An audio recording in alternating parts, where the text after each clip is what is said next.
Hello, my dear listeners. This video is about the news, the confirmation of the 25% tariffs coming between Canada and the United States.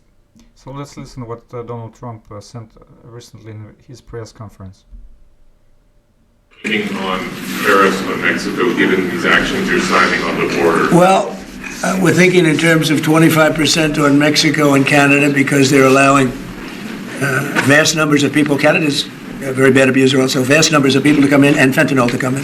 When do you think you would enact those? I think February 1st. Are you planning on giving notice of that? I think we'll do it February 1st. 25% on both, sir? On each. On each, yes.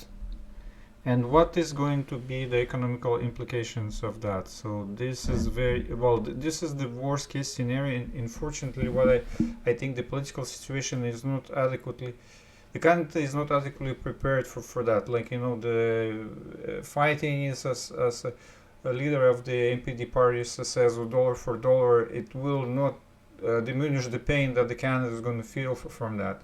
It's only going to make the American products more expensive for us on top of the ongoing crisis. So I think that Canada is not in a strong position to do such things, and how the current administration, the government is addressing the problem is not going to bring the good results. Like Canada was put in the same line that Mexico in this, and that's very like a new era of the relation between Canada and United States, where I was personally considered the Canada and US like a political allies, but there is no really preferences are which could bring of the separation of the country.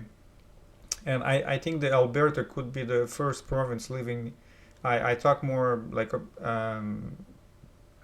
about this in my previous video. We're not going to hurt America basically in a position that they could replace more easily Canadian market for their good, and Canada unfortunately cannot replace as easy the American market for the Canadian goods. So that's the reality of the situation we have to deal with on the short term, and it's not going to change. And it's very easy to say, okay, we're going to do that and do this political posturing, saying we're going to counteract this with similar measures, but it's very hard to actually try to save and diminish the impact for the industry, trying to replace the markets if it's possible, like for Canadian goods that could be sold elsewhere. It's a long work, and it's a much harder work to do and organize it. In the meantime, there will be the distraction and the losses. But if I would be in charge, I would be thinking the ways to diminishing the impact of the American tariffs. In another opinion, what could be the impact of the new tariffs on the Canadian economy? Which calls into question whether there's any point having a trade agreement with the United States. Well, I guess he'll have to resolve that tension in his own mind and in his own administration. And speaking of trade, we know yesterday, although Trump didn't sign an executive order on tariffs, he did mention that he's planning to issue a 25% tariff on Canada and Mexico, possibly by February 1st. We have a question on YouTube from Syed. He says, Ontario Premier Doug Ford has warned that the proposed tariffs could lead to the loss of up to 500,000 jobs in the province. How realistic are these numbers? So maybe you can talk about the economic impact for Canada. Sure. So during the election campaign, there were various attempts to model the potential effect of Trump's tariffs. And the results were, a mile wide, right? You had everything from a potential impact of 0.4% GDP hit to Canada. So we lose almost half a point of our GDP, which is bad, but not catastrophic, all the way up to more than 5 percentage points, which is catastrophic. That's depression territory, essentially, or practically. And that all depends on what the tariffs look like, whether there are exemptions of certain products, how high the tariff threshold is. Is it 10%, as he was talking about during the campaign? Is it 25%, as he's talking about more recently, which would be extremely severe and cause a very sharp recession? 25%, it's on the highest end, and it's more severe, which could bring the contraction of the GDP of the 5% of the depression territory by estimates. So it looks very, very bad in my opinion.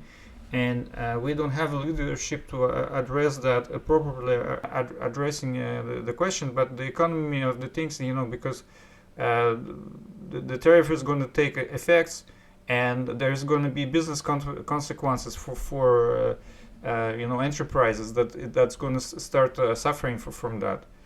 the matter is more urgent. So well, it doesn't look good, but I think the solution to be constructive is to form the committee who's going to be specializing on that by the new government. But we need to have elections as soon as possible, and start working on this as soon as possible, because there's a tsunami of economic problems is coming to our way, on top of what we already have. So this is well, not very good news for this video, and I don't unfortunately see short-term good resolution.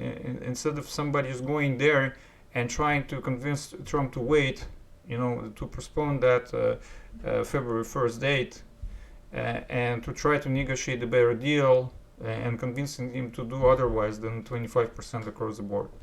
Okay, thanks for watching, and please comment.